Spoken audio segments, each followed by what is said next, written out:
सारे शराब के घड़े बिस्तर के नीचे रख दो। शिवा ने इशारा करते हुए सराय के 4 कामगारों को निर्देश दिया। हर आदमी के हाथ में हरे बांस की शराब के घड़े थे। साथियों से सफलतापूर्वक वसूली करने के बाद शिवा सीधे सराय गया और एक ही बार में 20 घड़े खरीद लिए। हर घड़े की कीमत 2 प्राइमीवल स्टोन्स थी और मदिरा दिव्य तत्व के लिए शिवा ने कुल 40 प्राइमीवल स्टोन्स खर्च कर दिए। जो पैसों की थैली थोड़ी देर पहले तक फूली हुई थी, वह पल भर में आधी रह गई और उसके पास केवल 39 प्राइमीवल स्टोन्स बचे। लेकिन यह खर्च सार्थक था। ये शराब मदिरा दिव्या तत्व को लंबे समय तक पोषण दे सकती थी। ठीक है, कामगारों ने तुरंत जवाब दिया। वे किसी दिव्या तत्व मास्टर के प्रति जरा सी भी असम्मान दिखाने की हिम्मत नहीं करते। ऊपर से शिवा ने इतनी अधिक शराब खरीदी थी, वह सराय का बड़ा ग्राहक माना जा सकता था। सराय के मालिक से बस एक हल्का सा इशारा होते ही कामगार अपने मौजूदा काम छोड़कर तुरंत आ गए। कामगारों के जाने के बाद शिवा ने कमरे का दरवाजा बंद किया और बिस्तर पर पालथी मारकर बैठ गया। रात हो चुकी थी। आकाश में तारे और चांद चमक रहे थे और रात की हवा में हल्की सी सुगंध तैर रही थी। कमरे में कोई रोशनी नहीं थी। शिवा ने अपने मन को शांत किया और अपनी चेतना को प्राइमीवल सी की ओर ले गया। प्राइमीवल सी की लहरें उठती गिरती रहीं। समुद्र का जल हरे तांबे रंग की चमक दे रहा था। समुद्र की हर बूंद रैंक 1 दिव्या तत्व मास्टर की विशिष्ट हरे तांबे रंग की आदिम ऊर्जा थी। प्राइमीवल सी पूरी अपर्चर का 44% भाग घेरे हुए था। यही शिवा की निम्न स्तर प्रतिभा की सीमा थी। अपर्चर की चारों दीवारें सफेद प्रकाश की एक पतली परत से बनी थीं, जो उसे थामे और घेरे हुए थीं। प्राइमीवल सी के ऊपर आकाश में कुछ भी नहीं था। कालचक्र शिवा के आदेश पर पहले ही छिप चुका था और गहरी निद्रा में स्वयं को पुनः स्थापित कर रहा था। प्राइमीवल सी पर एक प्यारा और गोलमटोल सफेद मदिरा दिव्या तत्व तैर रहा था। वह मस्ती में समुद्र की सतह पर खेल रहा था। कभी समुद्र में गोता लगाता, कभी सिर और पूंछ हिलाकर पानी की बूंदें उछाल देता। शिवा ने मन से एक संकेत भेजा और मदिरा दिव्या तत्व तुरंत प्रतिक्रिया में आ गया। वह खेलना बंद कर चावल के लड्डू जैसा गोल हो गया और आराम से हवा में तैरने लगा। वह ऊपर उठकर अपर्चर के मध्य में हरे तांबे समुद्र के ऊपर आ गया। जाओ, शिवा ने अपनी आदिम ऊर्जा का 10% जुटाया। उसे एक पतली धारा में बदलकर पूरी तरह मदिरा दिव्या तत्व में प्रवाहित कर दिया। मदिरा दिव्या तत्व पहले ही परिष्कृत हो चुका था, इसलिए उसने कोई प्रतिरोध नहीं किया। उसने पूरी ऊर्जा को अपने भीतर समेट लिया। तुरंत समुद्र का स्तर थोड़ा सा घट गया। गोल हुआ मदिरा दिव्या तत्व उस आदिम ऊर्जा को प्रेरक शक्ति में बदलने लगा और श्वेत प्रकाश फैलाने लगा। उस कोमल प्रकाश के भीतर शराब की भाप-सी धुंध बनने लगी, जो अंततः एक हल्की सफेद मदिरा धुंध में सिमट गई। यह धुंध अद्भुत थी। वह बिखरी नहीं, बल्कि मदिरा दिव्या तत्व के चारों ओर लिपटी रही। उठो, शिवा ने फिर एक विचार किया और आदिम ऊर्जा का एक और 10% स्थानांतरित किया। हरे तांबे समुद्र का जल उस मदिरा धुंध में उतर गया। जैसे जैसे धुंध समुद्र में घुली, वह धीरे धीरे कम होती गई और अंततः पूरी तरह लुप्त हो गई। जहां तक उस 10% हरे तांबे आदिम ऊर्जा का प्रश्न था, उसकी मात्रा घटकर केवल 5% रह गई। लेकिन यह 5% आदिम ऊर्जा पहले से कहीं अधिक सघन थी। पहले वह जेडहरी थी, अब उसका रंग गहरा हल्का हरा हो गया था। हल्के हरे रंग की आदिम ऊर्जा वही ऊर्जा थी जो केवल रैंक 1 मध्य स्तर दिव्या तत्व मास्टर के पास होती है। मदिरा दिव्या तत्व का उपयोग आदिम ऊर्जा को सघन करना और उसे एक छोटे स्तर क्षेत्र तक बढ़ाना था। एक दिव्या तत्व मास्टर के कुल 9 बड़े स्तर होते हैं। हर स्तर के 4 चरण होते हैं: प्रारंभिक, मध्य, उच्च और शिखर।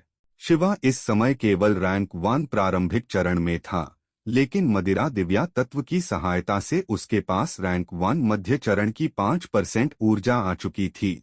अगर मुझे 5% मध्य चरण की ऊर्जा बनानी है, तो मुझे 20% प्रारंभिक चरण की ऊर्जा खर्च करनी पड़ेगी।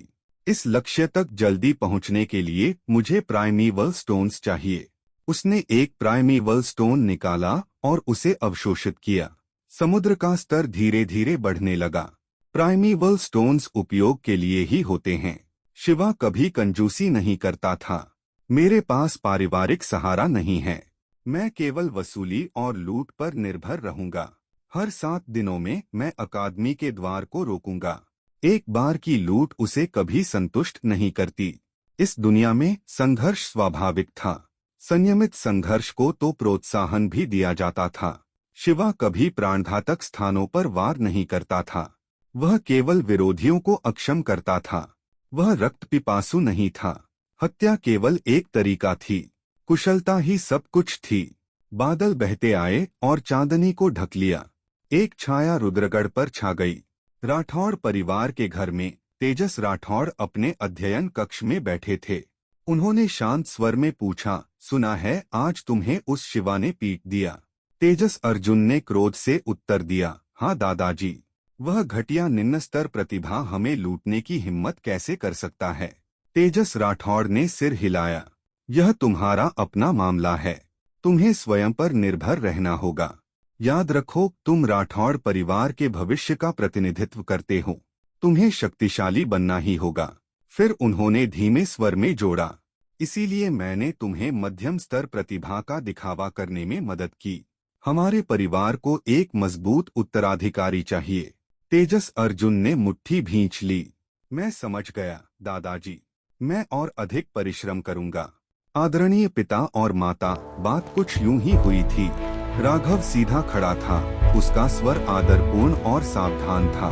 हॉल में शिवा के चाचा देवेंद्र नाथ और उसकी मौसी ऊंची पीठ वाली विशाल कुर्सियों पर बैठे भौहें सिकोड़े हुए थे। मौसी दांत पीस रही थी। राघव के लिए अन्याय महसूस करते हुए और साथ साथ भीतर ही भीतर खुश होते हुए उसने कहा, शिवा, वह हरामजादा, दूसरों से वसूली करना एक बात है, लेकिन यह सोचना भी कि वह अपने ही छोटे भाई को नहीं छोड़ेगा, कितना निष्ठुर और भावहीन। इस बार इतना बड़ा अपराध किया है। मुझे उम्मीद है कि उसे जल्द ही अकादमी से निकाल दिया जाएगा।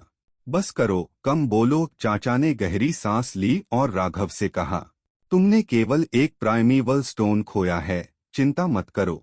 कोषागार जाओ और एक स्टोन ले लो। यहाँ तुम्हारा अब कोई काम नहीं है। तुम्हें साधना में मन लगाना चाहिए। तुम्हारी उत्कृष्ट स्तर प्रतिभा के साथ पहले मिडल स्टेज दिव्या तत्व मास्टर बनना पूरी तरह संभव है।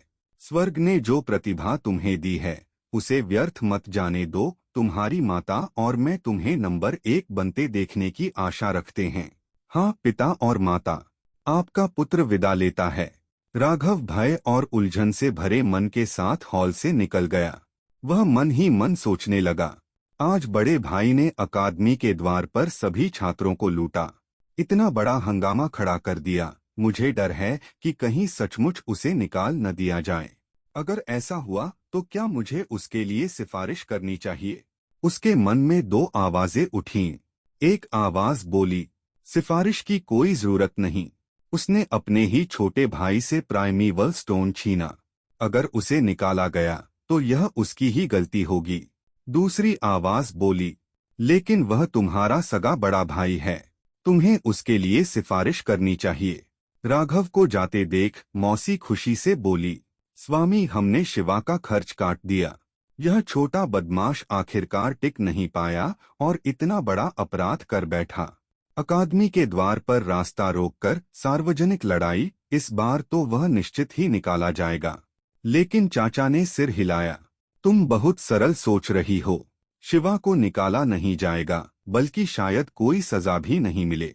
क्यों? जब तक गंभीर परिणाम न हो, झगड़े और लड़ाइयाँ प्रोत्साहित की जाती हैं। क्या किसी छात्र की मृत्यु हुई? नहीं। उन्होंने आगे कहा, तुम दिव्या तत्व मास्टर नहीं हो, इसलिए नहीं समझोगी। अकादमी लड़ाइयों पर रोक नहीं लगाती, बल्कि उन्हें बढ़ावा देती है। जितनी अधिक झड़पें होंगी, वास्तविक युद्धों में उतनी ही सहायता मिलेगी। मौसी अवाक रह गई। तो इतने सारे प्राइमीवल स्टोन्स लूट लेने के बाद भी शिवा के साथ कुछ नहीं होगा? चाचा का चेहरा गंभीर हो गया। हम उसे सीधे नहीं रोक सकते, लेकिन इस घटना का उपयोग कर सकते हैं। शिवा का अपने ही भाई को लूटना, यही उसके पतन की कुंजी है। एक दिन राघव निश्चित ही शिवा से आगे निकल जाएगा। हम इसी बात से दोनों के बीच फूट डालेंगे और राघव को अपने पक्ष में खींच लेंगे। 3 दिन बीत गए। हंगामा धीरे धीरे शांत हो गया। कोई भी बुजुर्ग शिवा को परेशान करने नहीं आया। अकादमी एल्डर ने एक आंख बंद और एक आंख खुली रखी। कुछ युवाओं ने शिवा को चुनौती देने की कोशिश की। वे आसानी से पराजित हो गए। सबको समझ आ गया, युद्धकला का प्रशिक्षण लिए बिना वे शिवा को कभी नहीं हरा सकते। प्रशिक्षण का जोश उमड़ पड़ा। युद्धकला प्रशिक्षक अत्यंत प्रसन्न हुआ। अकादमी एल्डर निरीक्षण पर आया। प्रशिक्षक ने उत्साह से कहा, छात्र अब बेहद मेहनती हो गए हैं। केवल एक ही आलसी है, शिवा। अकादमी एल्डर हंसा। यही छात्र इस बदलाव का कारण है। और 4 दिन बीत गए। फिर से भत्ता दिवस आया। शिवा एक बार फिर अकादमी के द्वार पर खड़ा हो गया। फैंग, वे उसका पुराना नाम कहने ही वाले थे, फिर संभल गए। शिवा, एक बार पर्याप्त नहीं था तुम्हारे लिए। शिवा शांत खड़ा रहा। प्रति व्यक्ति एक प्राइमीवल स्टोन। फिर तुम जा सकते हो। रुद्रा भैरव सबसे पहले झपटा। कुछ ही दावपेच। धप्प। वह बेहोश हो गया। मुझसे निपटो। तेजस अर्जुन दौड़ पड़ा। कुछ ही क्षणों में वह भी गिर पड़ा। शिवा का युद्ध अनुभव अभिभूत कर देने वाला था। एक एक करके सब गिरते गए। 15 मिनट बाद शिवा फूली हुई थैली के साथ इत्मीनान से चला गया और पीछे जमीन पर कराहते पड़े युवाओं का ढेर छोड़ गया।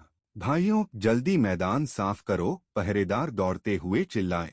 मैंने लगातार 7 दिनों तक मूल युद्धकला का अभ्यास किया, लेकिन सोचने की बात है कि मैं शिवा के केवल 2 प्रहार ही झेल पाया और उसके बाद बेहोश हो गया। शर्मनाक, अक्षमय शर्म। रुद्रा भैरव ने पीड़ा और पश्चाताप से भरे स्वर में चिल्लाया। परिवार के बगीचे में वह लकड़ी के पुतले के सामने खड़ा था, घूंसे और लातें बरसाता हुआ, जिनसे गूंजती हुई आवाजें निकल रही थीं। अचानक उसने एक हंसती हुई आवाज सुनी। छोटे भाई, क्या तुम्हें इस पुतले से इतनी गहरी नफरत है? इतनी बड़ी नाराजगी क्यों? इस परिचित आवाज को सुनते ही रुद्रा भैरव ढीला पड़ गया और उसने हमला रोक दिया। वह मुड़ा। बहन, तुम लौट आई। परिवार परिषद ने मुझे एक जांच मिशन पर भेजा था, जो 10 दिनों से भी ज्यादा चला। काव्य भैरव हंसते हुए बोली। वह भैरव की सगी बहन थी, एक रैंक मध्यम स्तर दिव्या तत्व मास्टर। लेकिन जल्दी ही उसका चेहरा गंभीर हो गया। उसकी नजरें तीखी होकर भैरव पर टिक गईं। भाई, तुम्हारे चेहरे पर ये चोट के निशान कैसे आए? तुम्हें किसने सताया? कुछ नहीं। मैं गलती से फिसल गया था। भैरव के चेहरे पर घबराहट की एक झलक चमकी। उसने बहाना बना लिया। वह नहीं चाहता था कि उसकी बहन को इस अपमानजनक घटना के बारे में पता चले। भैरव परिवार का भावी उत्तराधिकारी, परिवार प्रमुख भैरव प्रधान का प्रिय पोता, लगातार 2 बार लड़ाई में बेहोश कर दिया गया था। लेकिन सौभाग्य यह था कि वह अकेला बदकिस्मत नहीं था, दूसरों को भी यही हाल झेलना पड़ा था। फिर तो तुम्हें ज्यादा सावधान रहना चाहिए। और जहां तक युद्ध प्रशिक्षण की बात है, यह तरीका ठीक नहीं है। अभी तुम्हारे पास ऐसा कोई दिव्या तत्व नहीं है जो रक्षा बढ़ाए, इसलिए अपने शरीर पर मोटे तौलिए बांधकर अभ्यास किया करो। इससे हाथ पैर सुरक्षित रहेंगे, काव्य भैरव ने समझाया और फिर वहां से चली गई। नमस्कार युवा मिस। सुप्रभात युवा मिस। युवा मिस वापस आ गई हैं। आपकी सेविका आपको प्रणाम करती है, मिस। काव्य भैरव ठंडी मुद्रा में तेजी से चली और रास्ते में मिलने वाले सेवक बिना झुके झुककर उसे सम्मान देते गए। वह अध्ययन कक्ष तक पहुंची। बिना किसी चेतावनी के उसने दरवाजा धकेला और अंदर घुस गई। कमरे के भीतर भैरव प्रधान पीठ किए हुए सुलेख का अभ्यास कर रहे थे। तुम लौट आई? भैरव प्रधान ने बिना मुड़े ही पूछा। आधे महीने की जांच के बाद भेड़ियों के अड्डे की स्थिति क्या है? दादाजी, आपको कैसे पता चला कि मैं ही हूँ? काव्य ने चौंकते हुए पूछा। उफ, पूरे परिवार में सिर्फ तुम ही हो जो बिना दरवाजा खटखटाए मेरे कमरे में घुसने का साहस करती हो। मेरी प्यारी पोती के अलावा और कौन हो सकता है? भैरव प्रधान ने डांटा।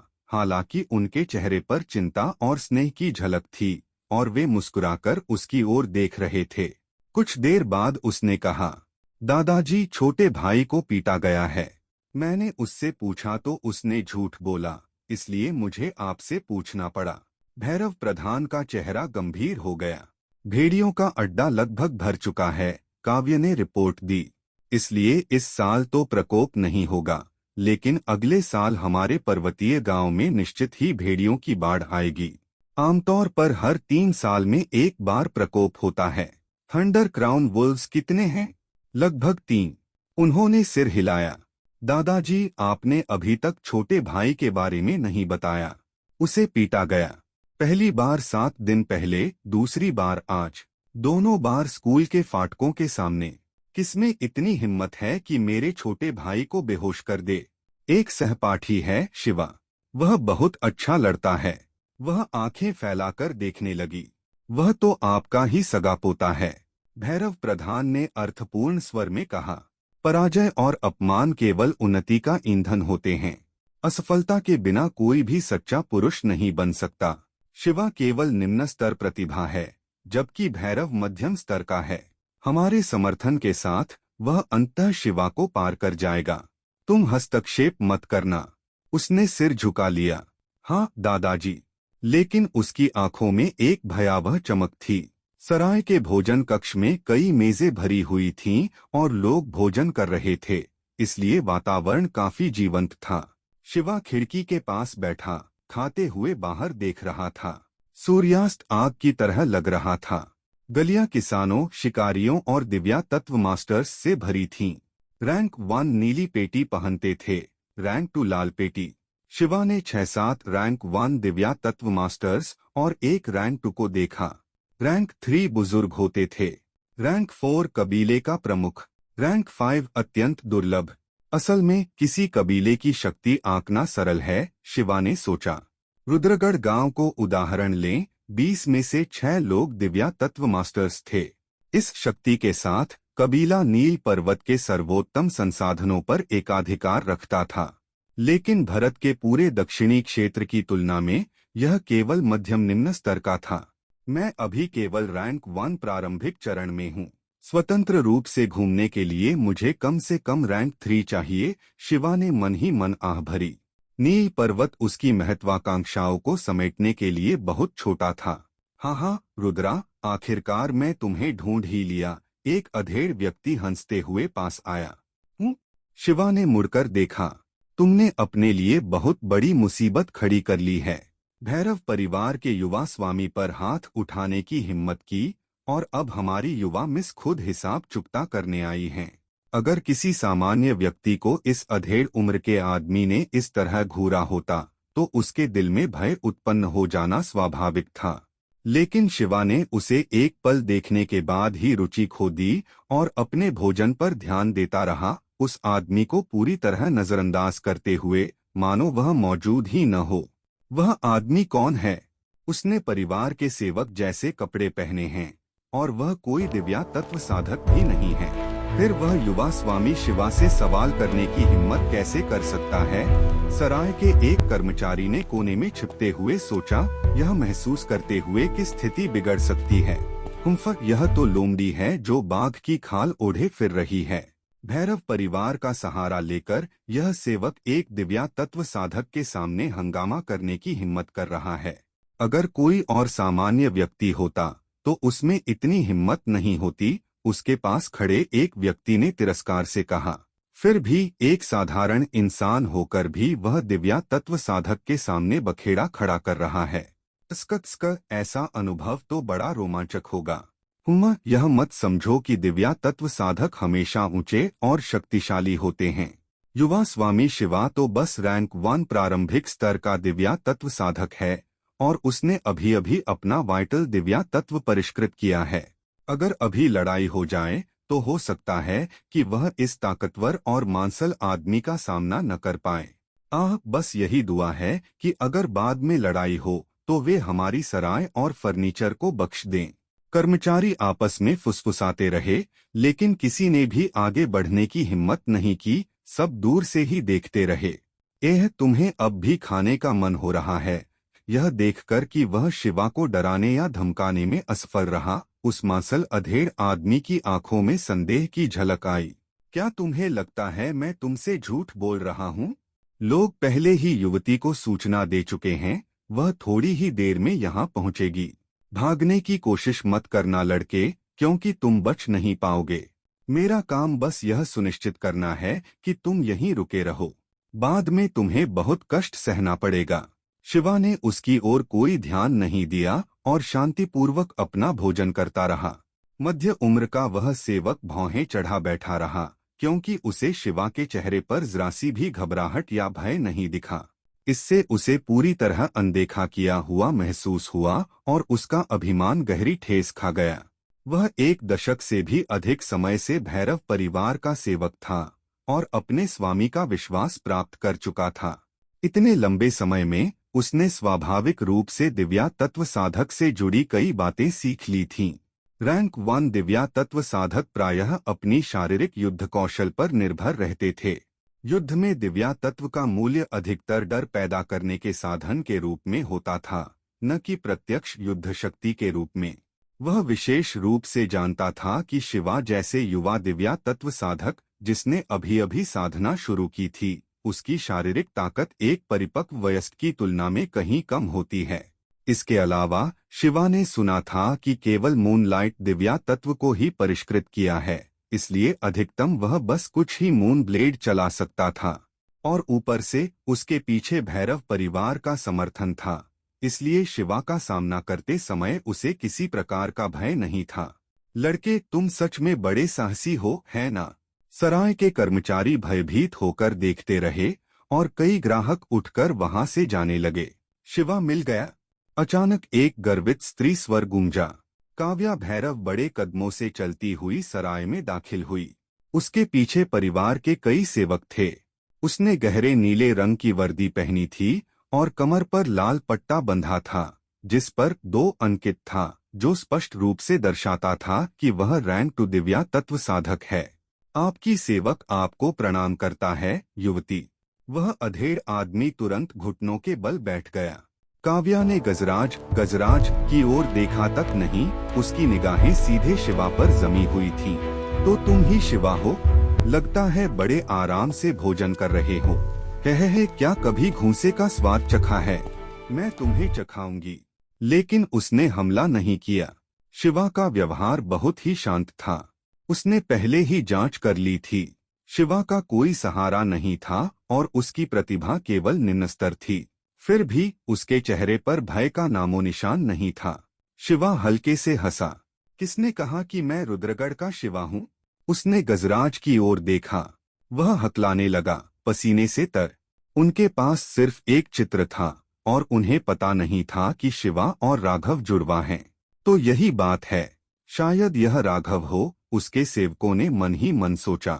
शिवा शांतिपूर्वक खड़ा हुआ। तुम शिवा को ढूंढना चाहती हो? मेरे साथ आओ, मैं तुम्हें छात्रावास ले चलता हूँ। उसने सहमति में सिर हिलाया। वे अकादमी के छात्रावास की ओर चल पड़े। रुको, केवल हमारे कबीले के दिव्या तत्व साधक ही अंदर जा सकते हैं। कुछ बातचीत के बाद केवल काव्या और गजराज को अंदर जाने दिया गया। छात्रावास के कमरे के भीतर वहां कोई नहीं था। कनिष्ठ, अपनी सफाई दो। यहाँ कोई नहीं है। शिवा हल्के से मुस्कुराया। क्या मैं कोई नहीं हूँ? उसने घूर कर देखा। मैं शिवा को ढूंढ रही हूँ। शिवा ने ठहाका लगाया। तुम जानती हो, मैंने कभी नहीं कहा कि मैं शिवा नहीं हूँ। काव्या भैरव ने भौहें सिकोड़ी। फिर जैसे ही उसे समझ आया कि उसे शिवा ने मूर्ख बनाया है, उसका क्रोध लगभग तुरंत भड़क उठा। तुम में इतनी हिम्मत कि मुझसे झूठ बोलने की सोचो। यह कहते हुए उसने अपना दाहिना हाथ बढ़ाकर शिवा को पकड़ने की कोशिश की। शिवा वहीं अड़िग खड़ा रहा। उसने सिर उठाकर हंसते हुए कहा, काव्या भैरव, सोच समझकर कदम उठाओ। काव्या रुक गई। वह अभी भी दरवाजे के ठीक बाहर खड़ी थी। उसका बढ़ा हुआ हाथ हवा में ठहरा हुआ था और उसके चेहरे पर झिझक और रोष के भाव उभर आए। कबीले में स्पष्ट नियम थे। छात्रावास में रहने वाले विद्यार्थियों की सुरक्षा होती थी और कोई भी व्यक्ति छात्रावास में घुसकर विद्यार्थियों को पकड़ नहीं सकता था। काव्या केवल शिवा को सबक सिखाना चाहती थी और उसे कष्ट का स्वाद चखाना चाहती थी। वह नियम तोड़कर दंडित होने का जोखिम बिल्कुल नहीं लेना चाहती थी। अगर केवल मैं ही नियम तोड़ूं तो बात और है, लेकिन अगर इससे परिवार और दादा की प्रतिष्ठा प्रभावित हुई तो। यह सोचकर काव्या ने अनिच्छा से अपना हाथ वापस खींच लिया। उसने रक्तिम आंखों से शिवा को घूरा। यदि उसकी दृष्टि आग बन सकती तो शिवा भस्म हो जाता। मैंने तुमसे झूठ नहीं कहा। मैंने कहा था कि तुम्हें शिवा तक ले जाऊंगा, और अब तुम उसे यहीं पा चुकी हो। लगता है तुम्हें मुझसे कुछ कहना है। शिवा ने हाथ पीछे बांधकर हल्की मुस्कान के साथ कहा, एक रैंक टू दिव्या तत्व साधक के दबाव को पूरी तरह अनदेखा करते हुए, निर्भीकता से उसकी क्रोधपूर्ण दृष्टि का सामना करते हुए। एक भीतर खड़ा था, एक बाहर। फिर भी दूरी मानो पूर्व और पश्चिम जितनी थी। हे। ओ शिवा, तुमने कबीले के नियम बड़े ध्यान से पढ़े हैं, काव्या ने ठंडे स्वर में कहा। दुर्भाग्य से यह सब केवल समय टालना है। तुम हमेशा यहाँ नहीं रह सकते। शिवा हल्के से हंसा। तो फिर मैं देखना चाहूंगा कि तुम मुझे कितने समय तक परेशान कर सकती हो। मेरे पास सोने के लिए बिस्तर है। तुम्हारे पास क्या है? अगर मैं कल कक्षा में न जाऊं और बुजुर्ग जांच करें तो तुम्हें क्या लगता है मैं क्या कहूंगा? तुम, काव्या ने क्रोध से उंगली उठाई। क्या तुम्हें सच में लगता है कि मैं अंदर आकर तुम्हें नहीं पकड़ सकती? चर्र। शिवा ने दरवाजा पूरी तरह खोल दिया। तो करके दिखाओ। काव्या इसके बजाय शांत हो गई। क्या तुम्हें लगता है कि मैं तुम्हारी उकसाहट में आ जाऊंगी? शिवा ने कंधे उचका दिए। 500 वर्षों का अनुभव उसे मानव स्वभाव का गहरा ज्ञान दे चुका था। अगर दरवाजा आधा बंद रहता तो वह शायद जबरदस्ती अंदर घुस आती, लेकिन उसे पूरी तरह खोल देने से वह और सतर्क हो गई। वह शांतिपूर्वक उसकी ओर पीठ करके अपने बिस्तर पर बैठ गया। फिर भी वह हिली नहीं। यही मनुष्यों की दयनीयता है, शिवा ने मन ही मन सोचा। वास्तविक बंधन भौतिक अवरोध नहीं, बल्कि उनके अपने मन होते हैं। उसने आंखें बंद कीं और अपनी चेतना को आदिम ऊर्जा सागर में डुबो दिया। यह शिवा मेरे सामने ही साधना करने की हिम्मत करता है, काव्या ने दांत पीसते हुए सोचा। वह ऊंचे स्वर में उसे अपमानित करने लगी। शिवा, अगर मर्द हो तो बाहर आओ। छिपना बंद करो। कायर कचरा। शिवा ने सब अनसुना कर दिया। अंततः वह क्रोध से पैर पटकती हुई चली गई। जाने से पहले उसने आदेश दिया, गजराज, गजराज, यहीं खड़े रहकर इस पर नजर रखो। मुझे विश्वास नहीं कि यह बाहर नहीं आएगा। जी स्वामिनी। साधना दृश्य। आदिम ऊर्जा सागर के भीतर लहरें उग्र रूप से उठ रही थीं। हरी ताम्रवर्ण आदिम ऊर्जा ज्वार की तरह इकट्ठी होकर बार बार उसके केंद्र की दीवारों से टकरा रही थी। रैंक 1 प्रारंभिक स्तर के दिव्या तत्व साधक का केंद्र श्वेत प्रकाश की परत जैसा होता है। निरंतर पोषण के नीचे हल्की तरंगे चमक रही थीं। समय बीतता गया। 44% से आदिम ऊर्जा सागर घटकर 12% रह गया। यदि कोई दिव्या तत्व साधक अपनी साधना बढ़ाना चाहता है तो उसे आदिम ऊर्जा से केंद्र को पोषित करना होगा। प्रारंभिक स्तर में प्रकाश परत होती है, मध्य स्तर में जल परत, उच्च स्तर में पत्थर परत। मध्य स्तर तक पहुंचने के लिए मुझे प्रकाश परत को जल परत में बदलना होगा। उसने धीरे से आंखें खोली। अर्धचंद्र ऊंचा टंगा था। ठंडी पर्वतीय हवा बह रही थी। किसी ऊष्मा प्रकार के दिव्या तत्व के बिना उसका 15 वर्षीय शरीर हल्का सा कांप उठा। दरवाजे पर गजराज, गजराज चिल्लाया। दुष्ट, आखिर आंखें खोल ही लीं। कब तक साधना करता रहेगा? बाहर निकल।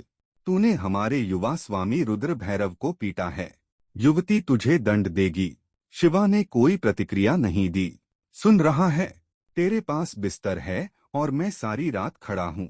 मुझे अंदर घुसने पर मजबूर मत कर। फिर भी कोई उत्तर नहीं। तू मात्र निम्न स्तर प्रतिभा है। ज्यादा से ज्यादा रैंक टू दिव्या तत्व साधक बनेगा। साधना का क्या लाभ? तू पूरे भैरव परिवार का सामना नहीं कर सकता। शिवा ने शांतिपूर्वक एक प्राइमीवल स्टोन निकाला और आदिम ऊर्जा को अवशोषित करने लगा, गजराज को पूरी तरह हवा समझते हुए। शिवा ने उस आदमी की ओर कोई ध्यान नहीं दिया और एक साथ 2 कार्य करने लगा। वह एक ही समय में प्राइमल स्टोन से प्राकृतिक सार, नेचुरल एसेंस को अवशोषित कर रहा था और अपने केंद्र अपर्चर का निरीक्षण भी कर रहा था। केंद्र के भीतर जो आदिम ऊर्जा सागर पहले बहुत घट चुका था, वह प्राकृतिक सार की निरंतर धारा के सहारे धीरे धीरे फिर से ऊपर उठने लगा। यह पुनर्प्राप्ति की गति स्वाभाविक रूप से धीमी थी, पर शिवा को कोई जल्दबाजी नहीं थी। साधना संचय पर आधारित होती है, उसे जल्दबाजी में नहीं किया जा सकता। अभी की वास्तविक चिंता घर के बाहर खड़ा वह मध्यम आयु का सेवक था। आधे घंटे बाद शिवा का हरा ताम्रवर्ण आदिम ऊर्जा सागर फिर से 44% तक पहुंच गया, उसकी निम्न स्तर प्रतिभा की अधिकतम सीमा। पर यह अंत नहीं था। इस समय समुद्र जेढ़रित रंग का था। यह केवल रैंक 1 प्रारंभिक स्तर की आदिम ऊर्जा थी। जो ऊर्जा शिवा पहले केंद्र की दीवारों को पोषित करने में लगा चुका था, वह अब प्रारंभिक स्तर की नहीं रही थी। मदिरा दिव्य तत्व द्वारा परिष्कृत होकर वह मध्य स्तर की ऊर्जा बन चुकी थी। मदिरा दिव्य तत्व। शिवा के मन में विचार आया और सागर के भीतर का कृमि तुरंत बाहर उड़कर मध्य आकाश में मंडराने लगा। उसका शरीर गोल होकर चावल के लड्डू जैसा दिखने लगा। स्वूश!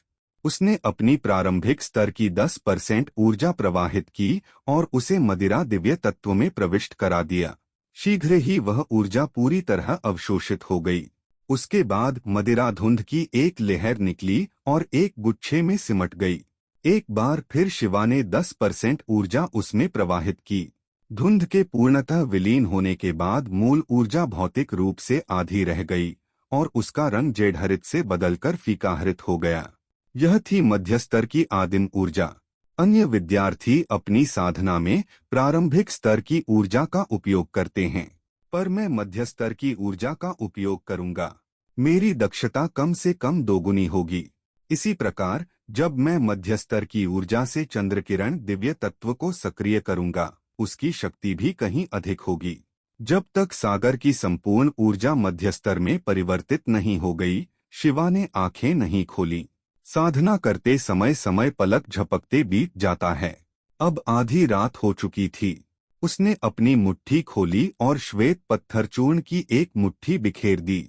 एक रात की साधना में 3 प्राइमल स्टोन खर्च हो गए। शिवा ने गणना की।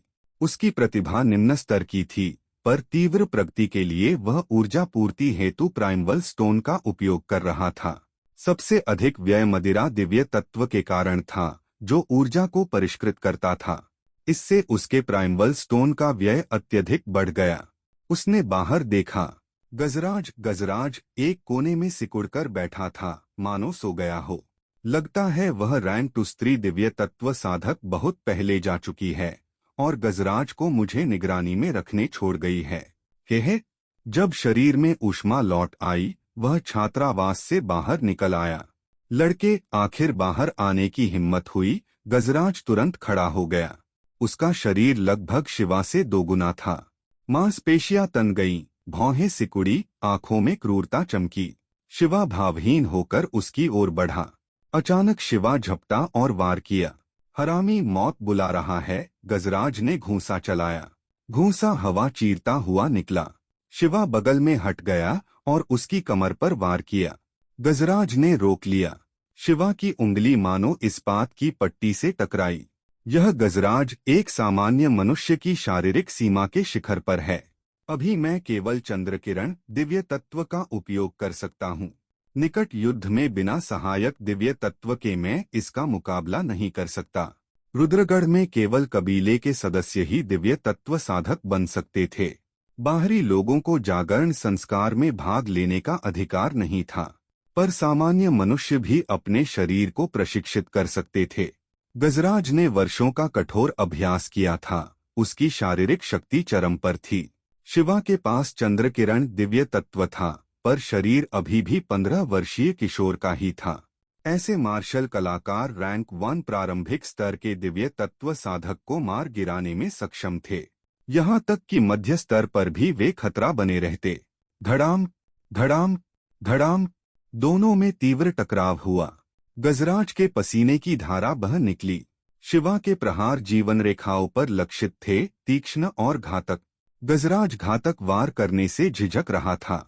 शिवा रुद्र कबीले का सदस्य था। उसकी हत्या पर कठोर दंड मिलता। एक ओर संकोच, दूसरी ओर निर्भीक आक्रमण।